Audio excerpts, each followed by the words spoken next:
সিন্ধু সভ্যতার কয়েকটি বৈশিষ্ট্য বলুন।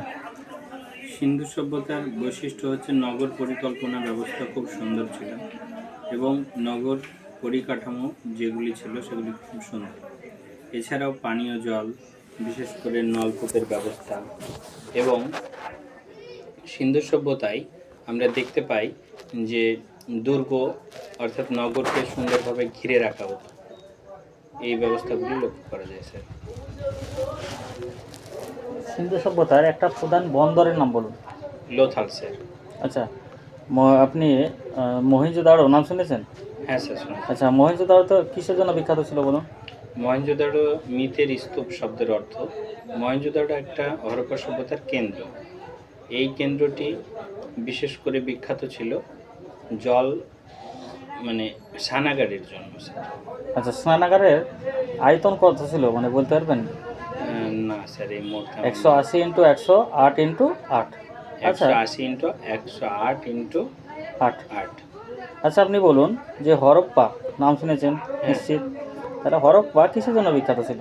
হরপ্পা শব্দের অর্থ হলো পশুপতির খাদ্য। হরপ্পা একটা সভ্যতা। এই সভ্যতার নামকরণ প্রথম হরপ্পা আবিষ্কৃত হয়েছিল বলে সিন্ধু সভ্যতার অপর নাম হরপ্পা সভ্যতা। আচ্ছা, পশুপতির খাদ্য ছাড়া সমৃদ্ধ নগরী হবে না? অবশ্যই স্যার, সমৃদ্ধ নগরীও হবে, পশুপতির খাদ্য। আচ্ছা, এটা কিসের জন্য? তাহলে স্নানাগারের জন্য। হ্যাঁ, স্নানাগারের মানে দৈর্ঘ্যটা বলতে পারবেন? স্নানাগার নয়, এটা শস্যাগারের জন্য। হ্যাঁ, শস্যাগার। শস্যাগার শস্যাগারে বলুন। শস্যাগারের দৈর্ঘ্য প্রস্থ আমার স্যার এই মুহূর্তে মনে পড়ছে 69 ইন্টু 35। 69 into 35 metre. আচ্ছা, আপনি বলুন তো সিন্ধু সভ্যতার সবচাইতে বড় কেন্দ্রর নাম? সিন্ধু সভ্যতার সব থেকে বড় কেন্দ্র দাইমাবাদ। আচ্ছা, সিন্ধু সভ্যতার সবচাইতে বড় কেন্দ্র এখন রাখিগড়। আচ্ছা, সিন্ধু সভ্যতার সব থেকে বড় কেন্দ্র রাখিগড়ে। আর সবচাইতে ছোট কেন্দ্রের নাম? সব থেকে ছোট কেন্দ্র হচ্ছে স্যার এই মুহূর্তে মনে আল্লাহদিন। আল্লাহদিন। আচ্ছা, এবার কোথায় যে সিন্ধু সভ্যতার মানে যে কোন দেবতার মানে তারা কোন দেবতার মানে পূজা করত? আদি শিব পশুপতি শিবের পুজো করত, মাতৃমূর্তি পুজো করা হতো, এমনকি লিঙ্গ পূজা বা যোনি পূজা, প্রাকৃতিক শক্তির পূজা করত তারা। আচ্ছা, সিন্ধু সভ্যতার যে প্রধান বৈশিষ্ট্য ছিল রাস্তাগুলি খুব চওড়া এবং প্রশস্ত মানে পথ, এবং প্রত্যেকটা বাড়িতে নর্দমা মানে জলনিকাশি ব্যবস্থা ছিল, ঠিক আছে, এবং পোড়া ইটের ব্যবহার ছিল। তো কে এই মানে একজন ঐতিহাসিক বলেছিল যে ইট পোড়ানোর ফলে তাদের যে পরিবেশের ভারসাম্য সেটা নষ্ট হয়ে যায় এবং এই সভ্যতা ধ্বংস হয়। তো ঠিক আরও একটা এরকম কয়েকটা কারণ বলুন তো আপনি, যে মানে সিন্ধু সভ্যতার পতনের কয়েকটি কারণ। যেমন নদীর গতি পরিবর্তন, জলবায়ু পরিবর্তন, পরিবেশের ভারসাম্য নষ্ট হওয়া, এছাড়াও নগর পরিকল্পনার জন্য বৈদেশিক আক্রমণের যে তত্ত্ব স্যার, এগুলি দায়ী ছিল। আচ্ছা, ভূমিকম্প তো হবে? ভূমিকম্প হবে। আচ্ছা, ভেরি গুড। আচ্ছা, ঋগ বৈদিক যুগকে মানে দুটি পর্যায়ে ভাগ করা যায়, আপনি বলতে পারবেন? ঋগ বৈদিক যুগকে পরবর্তী বৈদিক যুগ এবং আদি বৈদিক যুগ, এরকম। হ্যাঁ, একটা হচ্ছে ঋগ বৈদিক যুগ এবং পরবর্তী বৈদিক যুগ। আচ্ছা, এর সময়কালটা? 500 খ্রিস্টপূর্বাব্দ থেকে 1000 খ্রিস্টপূর্বাব্দকে বৈদিক যুগ বলা হয়, আর পরবর্তী বৈদিক যুগ বলা হয় 1000 থেকে 1500 খ্রিস্টপূর্বাব্দ।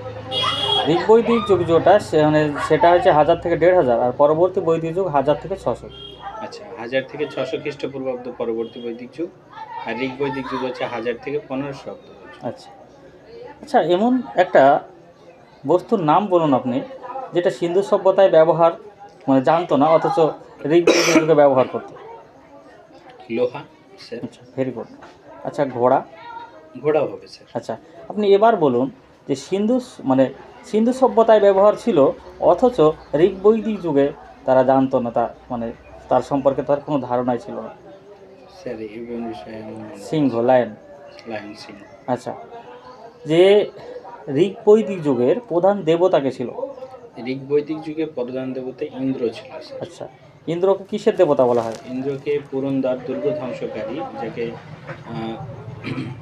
যুদ্ধের দেবতা বলা হয়। আচ্ছা, তার নামে কতটা স্তোত্র ছিল? 250টি। আচ্ছা, ভেরি গুড। আচ্ছা, এবার আপনি বলুন যে আহ, যে মানে আর্যদের জীবনে 4টি আশ্রম সম্পর্কে আপনি কিছু বলতে পারবেন? হ্যাঁ, অবশ্যই স্যার। ওগুলোকে কি বলে? আর্যদের জীবনযাত্রাকে 4টি আশ্রমে ভাগ করা হয়, বিশেষ করে ব্রহ্মচার্য, গৃহস্থ, বানপ্রস্থ ও সন্ন্যাস। আচ্ছা, ভেরি গুড। আচ্ছা, আপনি বলুন তো ঋগ্বৈদিক যুগে যে সবচাইতে একটা পুরনো গ্রন্থর নাম কি?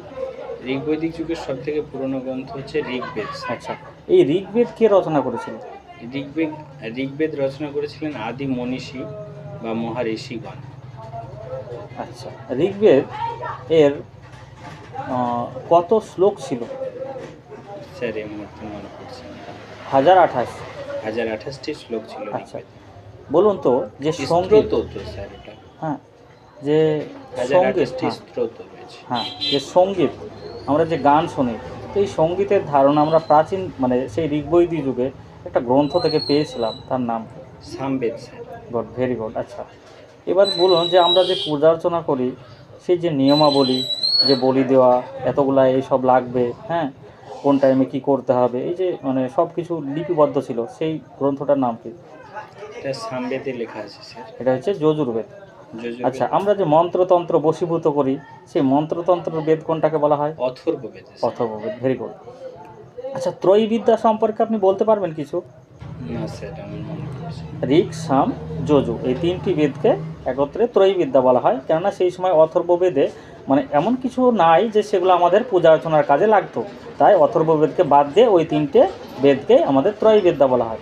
আচ্ছা। আচ্ছা, আপনি পরবর্তী বৈদিক যুগ, আচ্ছা পরবর্তী বৈদিক যুগে হারানো মানে আমরা শুনেছি যে গরু হারিয়ে যেত, তো মানে এই যে গরু হারিয়ে যা মানে খুঁজে দিত, সেই দেবতাটার নাম বলতে পারবেন আপনি? স্যার ইন্দ্র। এটা হচ্ছে পুষাণ। পরবর্তী বৈদিক যুগে যে গরু খুঁজে দিত, সেটা হচ্ছে পুষাণ। আচ্ছা, বলুন ঋগ্বৈদিক যুগ আর পরবর্তী বৈদিক যুগের মানে কিছু তাদের মধ্যে কিছু আহ, পার্থক্য ছিল, যেগুলো ঋগ্বৈদিক যুগে ছিল সেগুলো পরবর্তী বৈদিক যুগে ছিল না, সেগুলো কি আপনি একটু যদি বলেন? আচ্ছা, ঋগ্বৈদিক যুগ যেমন বেদকে কেন্দ্র করে যে সমাজ ব্যবস্থা গড়ে উঠেছিল সেটি ঋগ্বৈদিক যুগ। আর পরবর্তী বৈদিক যুগের সময়কাল আমরা ধরতে পারি 1000 থেকে 1500 খ্রিস্টপূর্বাব্দ নাগাদ। এই যুগে আগে যেটা হতো সেটা হচ্ছে জীবিকার ভিত্তিতে কিন্তু নিয়োগ হতো না, বর্ণের ভিত্তিতে বা ধর্মের যে বিভাজন ছিল, অর্থাৎ 4টি সম্প্রদায়ে বিভক্ত ছিল, বর্ণভেদ প্রথা, ব্রাহ্মণ, ক্ষত্রিয়, বৈশ্য, শূদ্র। কিন্তু পরবর্তী যুগে সেটি আর আমরা দেখতে পাচ্ছি না, সেখানে জীবিকার ভিত্তিতে মানুষের বর্ণ ব্যবস্থাটা চলে আসছে স্যার।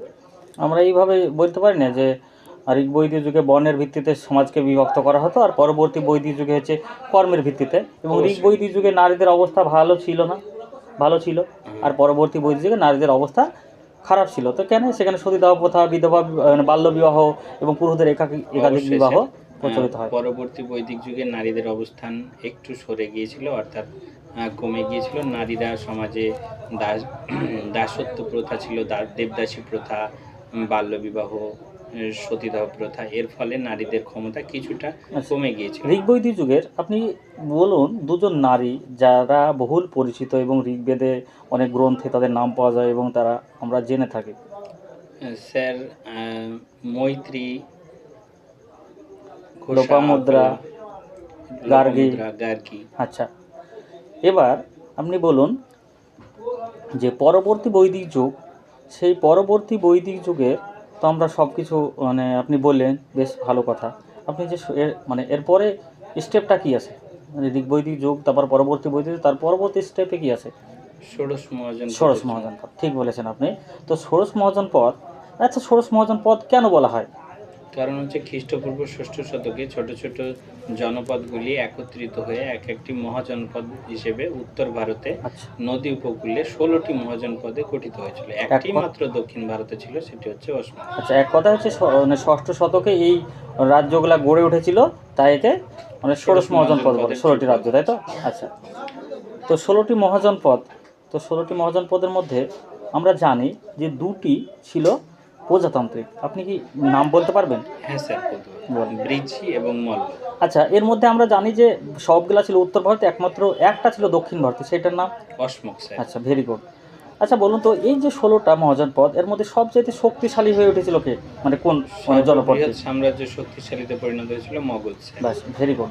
আচ্ছা আপনি বলুন যে আমাদের যে এখন ভারতের রাজধানী আছে দিল্লি, তো এই দিল্লির আগের নাম যে যে মহাজন পদ ছিল তখন তার নাম কি ছিল? ইন্দ্রপ্রস্থ স্যার। আচ্ছা, তা তখন সেই সময় তার রাজধানী কি ছিল? ইন্দ্রপ্রস্থের রাজধানী ছিল কুরু। হ্যাঁ, ভেরি গুড। আচ্ছা, আমরা জানি যে এমন একটা মহাজন পদ আছে যার 3টি রাজধানী ছিল, মানে প্রথমে একটা, তারপরে আর একটা, তারপরে একটা, সে মানে সর্বশেষে শক্তিশালী মহাজন পদও হয়েছিল, একমাত্র সেই শেষ পর্যন্ত টিকে ছিল। আপনি কি সেটা বলতে পারবেন যে? হ্যাঁ স্যার, বলুন। মগধ। হুম। প্রথমে গিরিবজ, তারপরে রাজগৃহ, তারপরে পাটলিপুত্র তার আচ্ছা, রাজধানী। মগধের হৃৎপিণ্ড আপনি নাম মানে শুনেছেন তো? হ্যাঁ স্যার। হ্যাঁ, তো এই মগধের হৃৎপিণ্ড কেন বলা হয়? কারণ মগধের হৃৎপিণ্ড গঙ্গা ব্রহ্মপুত্র সমভূমি অঞ্চলকে বলা হয়, কারণ প্রচুর উর্বর মৃত্তিকা, এখানে কৃষিকাজ ভালো হতো, যার জন্য চাষের যে উৎপন্ন ফসল এর কথা জন্য হচ্ছে মগধ গঙ্গা সোন নদীর মধ্যবর্তী মানে অঞ্চলকে জায়গায় বসবাস মানে ছিল, এর বসবাস অবস্থান, তাই একে মগধের হৃৎপিণ্ড বলা হয়, তাই তো? মগধের হৃৎপিণ্ড। আচ্ছা, খুব ভালো বলেছেন আপনি। আচ্ছা বলুন, আচ্ছা আপনি যে এইগুলো পড়েছেন এই যে ষোড়শ মহাজন পদের কথা, তো আপনি কোন কোন মানে গ্রন্থ থেকে এই উৎসগুলো আপনি পেয়েছিলেন? এগুলো স্যার আমি জৈন গ্রন্থ এবং ভগবতী সূত্র থেকে পেয়েছি, বৌদ্ধ গ্রন্থ অঙ্গুত্তর নিকায়, এছাড়াও দীর্ঘ নিকায়ে কিছুটা বর্ণনা পেয়েছি, হিন্দু ধর্মগ্রন্থ মহাভারত রামায়ণও কিছু উল্লেখ রয়েছে। আচ্ছা, অঙ্গর রাজা কে ছিল আপনি বলতে পারবেন? অঙ্গের রাজা ছিল স্যার, অঙ্গর রাজা ছিল, মনে পড়ছে না স্যার। ব্রহ্মদত্ত। ব্রহ্মদত্ত। আচ্ছা বলুন, যে এই যে মগধ আপনি বললেন যে সবচেয়ে শক্তিশালী রাজা হয়েছিল, তো মগধে যিনি প্রথম রাজবংশ স্থাপন করেছিল তার নাম কি? শিশুনাগ বংশ। তার নাম হচ্ছে বিম্বিসার। বিম্বিসার। আচ্ছা, এই বিম্বিসার কোন বংশের প্রতিষ্ঠা ছিলেন? হার্যঙ্কং বংশ। আচ্ছা, ভেরি গুড। আচ্ছা, তিনি কোন উপাধি নিয়েছিল? বিম্বিসার সেনিক উপাধি নিয়েছিল। বিম্বিসার হচ্ছে সেনিক। শ্রেণী। আচ্ছা, বিম্বিসারের ছেলে কে ছিল বলতে পারবেন? অজাতশত্রু। আচ্ছা, বিম্বিসার কয়টা বিবাহ করেছিল আপনার মনে আছে? স্যার 5টি সম্ভব। হ্যাঁ, বিম্বিসার 4টি বিবাহ করেছিল। একটা চেলনা, তারপরে বিদেহ রাজকন্যা খেমা। আচ্ছা, এই যে অজাতশত্র, তো অজাতশত্র কার দ্বারা পরিচিত হয়ে মানে প্ররোচিত হয়ে, না আমরা তো জানি যে পিতার মানে পরবর্তীতেই মানে তার ছেলে অবর্তমানে তার ছেলে সিংহাসনে বসবে, কিন্তু তিনি কেন এমনটা করেছিল, তার পিতাকে হত্যা করেছিল? তিনি কি নিজে এই মতটা নিয়ে মানে নিজের ইচ্ছাই করেছিল, না হচ্ছে কারো দ্বারা পরিচিত হয়েছিল? আর যদি পরিচিত হয়েছিল কি কারো দ্বারা? হ্যাঁ স্যার। আচ্ছা, যদি হয়ে থাকে সেই ব্যক্তিটার নাম কি বলুন? দেবদত্ত দ্বারা আচ্ছা, পরিচিত। Very good. আচ্ছা, এবার বলুন যে অজাতশত্রু বিম্বিসারকে হত্যা করেছিল, তারও যে মানে তার যে পরপর যে যারা সিংহাসনে বসেছিল তাদেরকে এই 3জনকে বলা হয় যে পিতৃহন্তা, অজাতশত্রু বাদে। এই সেই 3জনের নামটা যদি আপনি বলতেন। মণ্ডক, অজাতশত্রু, স্যার এই মুন্ডক, অনিরুদ্ধ, নাগদশক। নাগদশক। আচ্ছা, এবার বলুন তো হারজাং বংশের শেষ রাজাটা কে ছিল?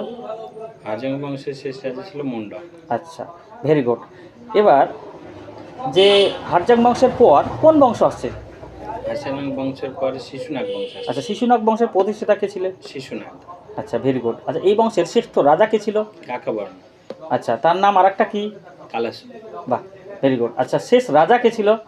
শেষ রাজা স্যার এই মর্তমান। হ্যাঁ, কাল্লাশক বা কাকবর্ণ, তিনিই শ্রেষ্ঠ রাজা, তিনিই শেষ রাজা। আচ্ছা। আচ্ছা, আপনি মহাপদ্মনন্দ নাম শুনেছেন? হ্যাঁ স্যার। তিনি কোন বংশের প্রতিষ্ঠা ছিলেন? মহাপদ্মনন্দ নন্দ বংশের প্রতিষ্ঠাতা ছিলেন। আচ্ছা, তিনি যে কাল্লাশককে হত্যা করলেন, তো তিনি কিসের চক্রান্তে করেছিল, না যদি এটা আপনার জানা থাকে তাহলে বলতে। না স্যার, আমার এই মর্তমান। আচ্ছা, আমরা শুনেছি যে মহাপদ্মনন্দ একটা সময় নাপিতের কাজ করতেন, ঠিক আছে? তো তিনি যে কাল্লাশক সম্রাট ছিল, কাল্লাশক রাজা ছিল, সেই তার কী করতো যে চুল, তারপরে যে মানে কথায় তাকে পরিষ্কার পরিচ্ছন্ন মানে চুল দাড়িয়ে সব কামানোর কাজ করতেন তিনি।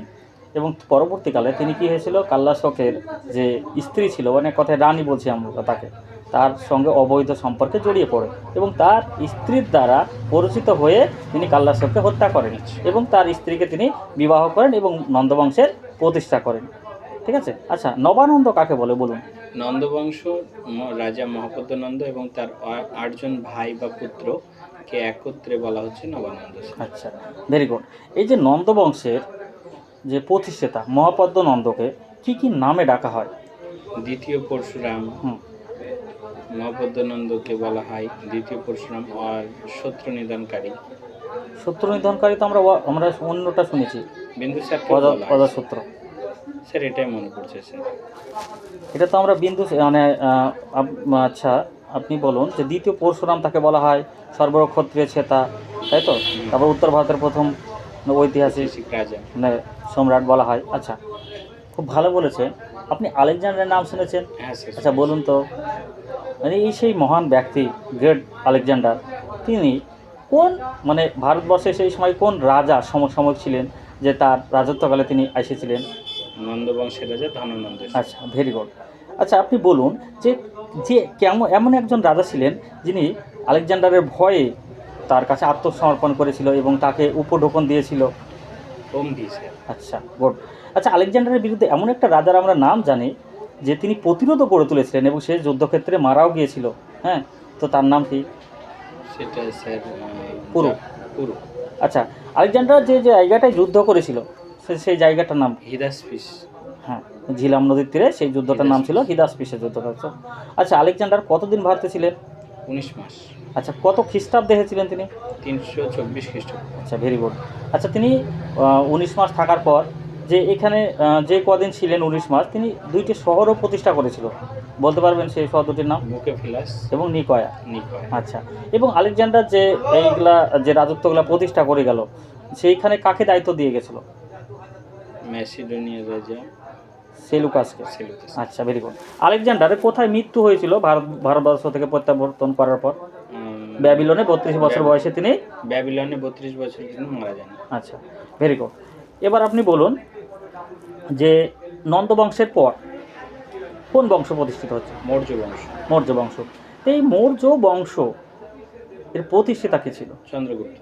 আচ্ছা, এই চন্দ্রগুপ্ত মৌর্য, এই মৌর্য বংশ নামকরণের যদি মানে সম্পর্কে আপনার জানা থাকে তাহলে মৌর্য শব্দটি এসছে মুরার নাম অনুসারে। চন্দ্রগুপ্তের মাতা ছিল মুরা, তার নাম অনুসারে এর বংশের নামকরণ হচ্ছে মৌর্য বংশ। আবার ময়ূর পালক ছিলেন চন্দ্রগুপ্তের বাবা, তার নাম অনুসারে মৌর্য সাম্রাজ্যের নামকরণ হয়েছে বলে জানা যায়। আচ্ছা, চন্দ্রগুপ্ত মৌর্য কিসের জন্য বিখ্যাত ছিলেন? চন্দ্রগুপ্ত মৌর্য ছিলেন প্রথম বৃহৎ সাম্রাজ্যের প্রতিষ্ঠাতা, সার্বভৌম রাজা। এর জন্যই তিনি বিখ্যাত ছিলেন। শেষ জীবনে তিনি জৈন ধর্ম গ্রহণ করেছিলেন। আচ্ছা, তিনি তো আচ্ছা রাস্তার ধারে মাইলস্টোন আমরা দেখতে পাই, আপনি দেখেছেন? আস্তে আস্তে আজকে নিশ্চয়ই দেখেছেন। তো এই মাইলস্টোন কোন সম্রাট বসিয়েছিল বলতে পারবেন? আচ্ছা, ভেরি গুড। এবার বলুন যে চন্দ্রগুপ্ত মৌর্য কৃষকদের জন্য কিছু খনন করেছিল।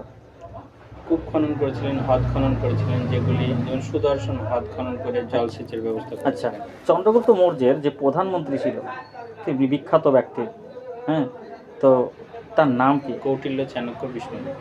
আচ্ছা, কৌটিল্য চাণক্য বিষ্ণুগুপ্ত। তার লিখিত একটা বইয়ের নাম বলুন। অর্থশাস্ত্র। এই অর্থশাস্ত্র থেকে আমরা কি জানতে পারি? মৌর্য সাম্রাজ্যের বা মৌর্য যুগের পাটলিপুত্রের পৌরশাসন ব্যবস্থা, অর্থনীতি, কৃষি, শিল্প এবং যুদ্ধবিদ্যা সম্পর্কে, শাসন ব্যবস্থা, পরিচালনা ব্যবস্থা সম্পর্কে লেখা হয়েছে। Very good. এবার যে সেলুকাস, এই সেলুকাসের সময় একজন দূত সেলুকাস কিন্তু পাঠিয়েছিল মেগাস্থেনিসের দরবারে। আচ্ছা, বলতে পারবেন সেই ব্যক্তিটিকে? মেগাস্থেনিস। আচ্ছা, তার লিখিত গ্রন্থটা? ইন্ডিকা। Very good.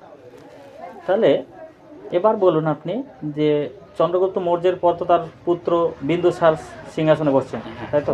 এই সিংহাসনে তিনি বসছেন এবং তার রাজত্বকালে একটি মাত্র বিদ্রোহ হয়েছিল, সেটা কোথায়? তক্ষশিলা। আচ্ছা, এই বিন্দুসার কি কি উপাধি নিয়েছিল একটু বলতে পারবেন? বিন্দুসার শত্রু নিধনকারী উপাধি নিয়েছিলেন। অমিত্রাঘাত বা শত্রু নিধনকারী। বাহ। তিনি যুদ্ধে দুটি অস্ত্র প্রয়োগ করেছিল, একটা হচ্ছে মহাশিলা কণ্ঠক আর একটা হচ্ছে রথ মুসল। আপনি যদি এই সম্পর্কে কিছু মানে বলতেন। রথ মুসল হচ্ছে রথের আগে ধারালো অস্ত্র বাঁধা থাকতো এবং যখন রথ যেত যে পথ দিয়ে, সামনে যে সৈন্যরা পড়তো তাদের শিরোচ্ছেদ করা যেত সেই যন্ত্র। আর শিলাকণ্ঠক হচ্ছে বড় পাথরকে ছুঁড়ে সৈন্যদলকে আক্রমণ করার একটি পদ্ধতি ছিল। তাহলে মহাশিলা কণ্ঠক হচ্ছে বড় পাথরকে এক কথা হচ্ছে মানে বেশি দূরত্বে নিজে ছুঁড়ে ফেলা, আর যে রথ মুসল সেটা হচ্ছে মানে সুচালু বা সরু সরু কিছু দিয়ে মানে একটা ধারালো রথ তৈরি করা হতো এবং সেটা ছিল একবার সুচালু, যেটা ঠেকা মাত্রই শেষ। মানে এইটাই ছিল মানে সবচাইতে ভয়ানক অস্ত্র। আচ্ছা, আমরা তো অশোকের নাম শুনে থাকি, হ্যাঁ স্যার। অশোক কলিঙ্গ যুদ্ধ করেছিল। হ্যাঁ স্যার। তো কলিঙ্গ বর্তমানে সেই সময় কলিঙ্গর নাম কি ছিল? কলিঙ্গের রাজধানীর নাম কি ছিল? বৈশালী। কলিঙ্গ রাজ ছিল ধৌলি। ধৌলি। আচ্ছা, এই কলিঙ্গটা কোন রাজ্যে অবস্থিত এখন বর্তমান? কৌলিঙ্গ বর্তমানে স্যার গ্রেস করছি শ্রীলঙ্কাতে। শ্রীলঙ্কা না উড়িষ্যা? উড়িষ্যা। আচ্ছা, এবার বলুন যে অশোককে নবানন্দ বলা, মানে অশোককে চণ্ডাশোক বলা হয় কেন? অশোক তার ৯৯ জন ভ্রাতাকে হত্যা করে সিংহাসন পেয়েছিলেন, সাম্রাজ্য স্থাপন করেছিলেন, তার জন্য অশোককে ঐতিহাসিকরা বলেছেন স্যার। আচ্ছা, অশোক কতকগুলি প্রজাদের জন্য কিছু জনকল্যাণমূলক কর্মসূচি গ্রহণ করেছিল, সেগুলো যদি আপনি একটু বলতেন। অশোক জনগণের জন্য কল্যাণের জন্য যেমন পশু চিকিৎসালয় স্থাপন করেছিলেন, এছাড়াও রাস্তার ধারে বৃক্ষরোপণ, সরাইখানা নির্মাণ, কৃষিকাজের জন্য সেচ খাল নির্মাণ করেছিলেন এবং দাতব্য চিকিৎসালয় স্থাপন করেছিলেন। মানুষদের খাবারের জন্য সরাইখানা স্থাপন করেছিলেন রাস্তার ধারে। আচ্ছা, অশোকের সময় যে মৌর্য যে রাজধানী ছিল সেটা কয়টি প্রদেশে বিভক্ত ছিল? মৌর্য সাম্রাজ্যটা তখন 5টি সাম্রাজ্যে বিভক্ত ছিল। Very good. আচ্ছা বলুন তো, অশোকের যে মানে সময় যে শিলালিপি, সেই শিলালিপির মধ্যে যে কোন শিলালিপি বা প্রস্তরলেখ থেকে আমরা জানতে পারি যে অশোক কলিঙ্গ যুদ্ধ করেছিল? ধৈলি শিলালেখ থেকে। এটা হচ্ছে 13তম প্রস্তর শিলালিপি। 13তম। আচ্ছা, আপনি বলুন যে অশোক কি একটাই দেবনাম প্রিয়দর্শী উপাধিটা গ্রহণ করেছিল? তো হ্যাঁ স্যার। এটা কোন শিলালিপি থেকে জানেন? এটা জানা যায় ধৈলি শিলালেখ। মাস্কি শিলালিপি থেকে। শিলালেখ। আচ্ছা, আপনি বলুন যে পশু হত্যা, এই পশু হত্যার কথা তার কোন, মানে তিনি বলেছিল যে পশু হত্যা করা যাবে না, তো কোন শিলালিপি থেকে? প্রথম শিলালেখ। Very good. আচ্ছা, আপনি বলুন এবার যে মৌর্য বংশের যে শ্রেষ্ঠ রাজা ছিল বৃহদ্রথ, এই বৃহদ্রথকে কে হত্যা করেছিল? শেষ রাজা স্যার বৃহদ্রথ, তাকে হত্যা করেছিল পুষ্পমিত্র শুঙ্গ। আচ্ছা, তার সময়কালটা? 1085 খ্রিস্টপূর্বাব্দে। 187। 187-85 নাগাদ স্যার। আচ্ছা, তো পুষ্যমিত্র শুঙ্গ বংশের প্রতিষ্ঠা করেছিল, তাই তো? হ্যাঁ স্যার। Very good.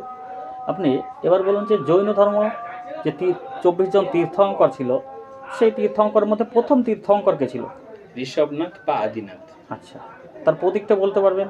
ষাঁড় বা ষণ্ড। আচ্ছা, ভেরি গুড। আমরা জানি যে 23তম তীর্থঙ্কর ছিল পার্শ্বনাথ, তো পার্শ্বনাথের প্রতীক?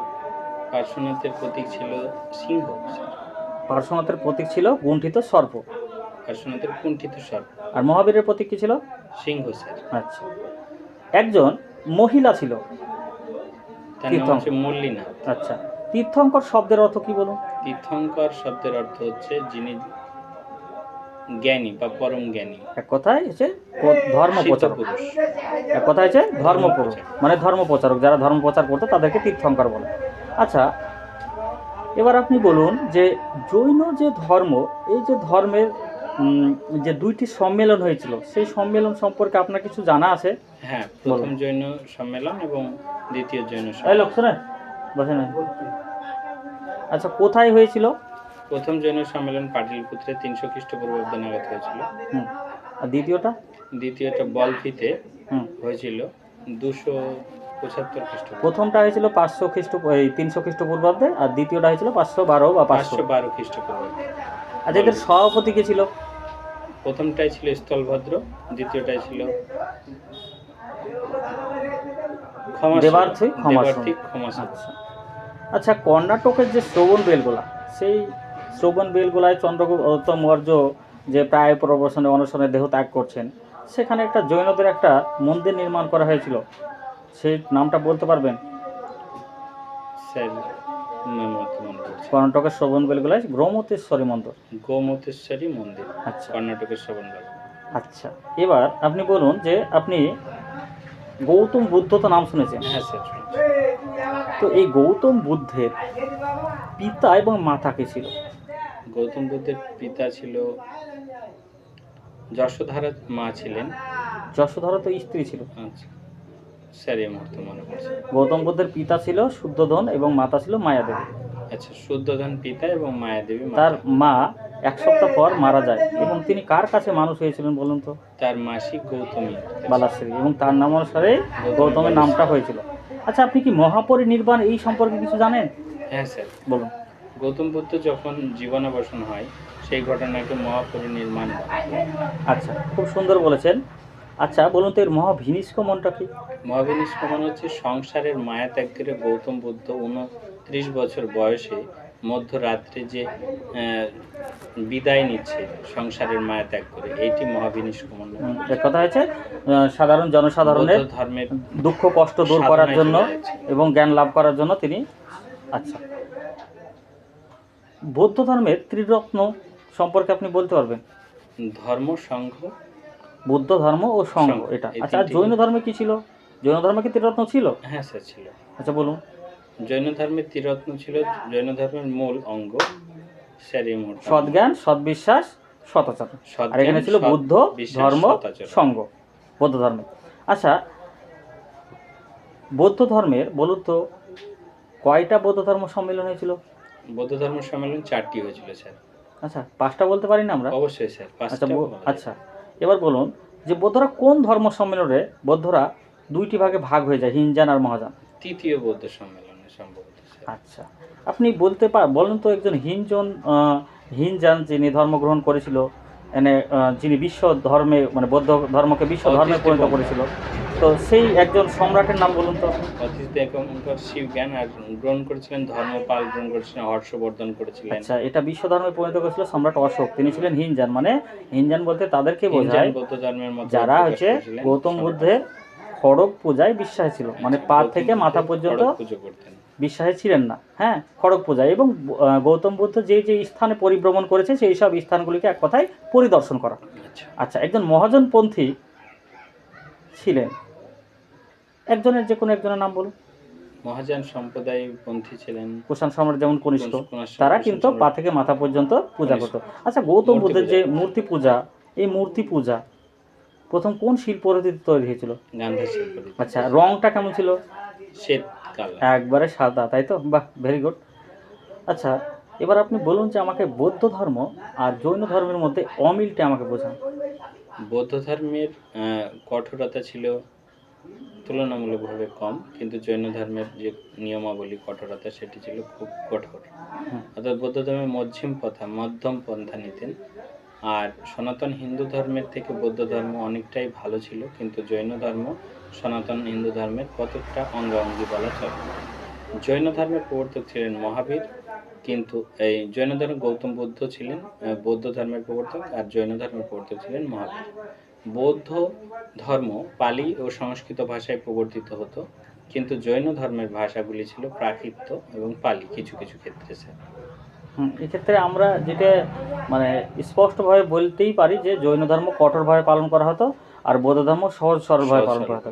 বৌদ্ধ ধর্মে হচ্ছে নারীদের স্থান ছিল এই জৈন ধর্মে, আর বৌদ্ধ ধর্মে নারীদের স্থান ছিল না।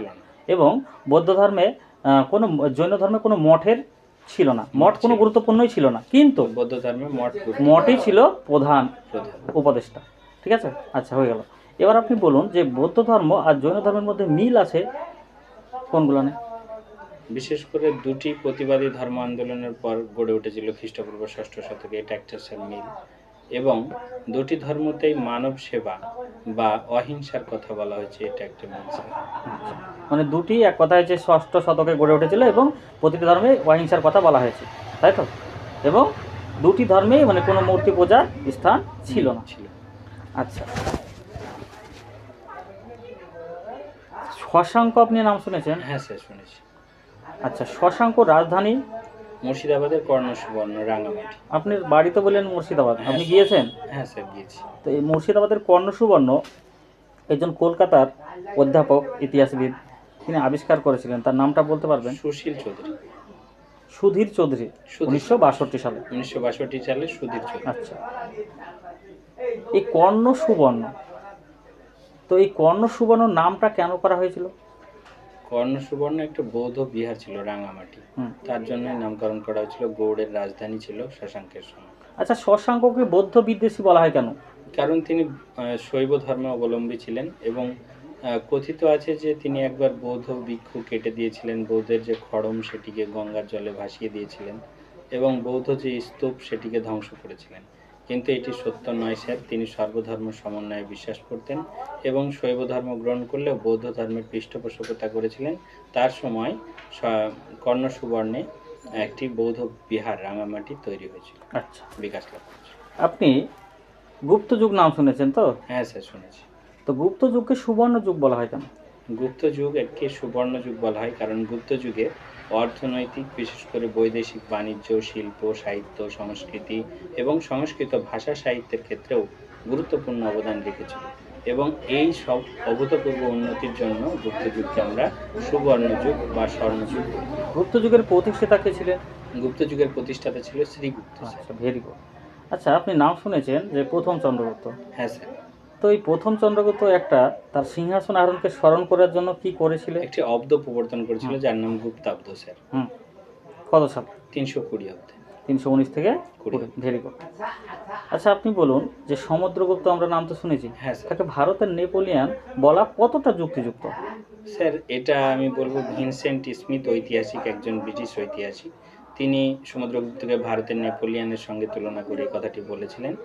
যেমন নেপোলিয়ান তার যুদ্ধনীতি দ্বারা সাম্রাজ্য বিস্তার করেছিলেন, তিনি জাতীয়তাবোধ জাগরণ ঘটিয়েছিলেন, ঠিক প্রাচীন ভারতেও সেই রকম একজন রাজা গুপ্ত যুগের সমুদ্রগুপ্ত উত্তর ভারতের সঙ্গে সঙ্গে দক্ষিণ ভারতের রাজ্য বিস্তার করেছিলেন, সাম্রাজ্য স্থাপন করেছিলেন এবং তিনি গ্রহণ পরিমক্ষ নীতি দ্বারা সমস্ত সাম্রাজ্যটাকেই লালন পালন করেছেন।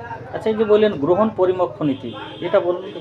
গ্রহণ পরিমক্ষ নীতি হচ্ছে স্যার, দক্ষিণ ভারতের 12 জন রাজাকে তিনি পরাজিত করেন এবং পরাজিত করে তাদের সাম্রাজ্য আবার পুনরায় সেই রাজাগুলোকে ফিরিয়ে দেয়, কিন্তু রাজস্ব এবং বসতা শিকারের মাধ্যমে। আচ্ছা, দক্ষিণ ভারতের কয়েকজন রাজার নাম বলুন তো। আন্ডাল, তারপর কোশলের মহেন্দ্র, মহাকান্তরের ব্যাঘ্ররাজ, কেরলের হচ্ছে মন্ত্ররাজ, এরণ্ডপোলের দামন, কাঞ্চির বিষ্ণুগুপ, অমুক্তার নীলরাজ, পলাক্কের হচ্ছে উগ্রসেন।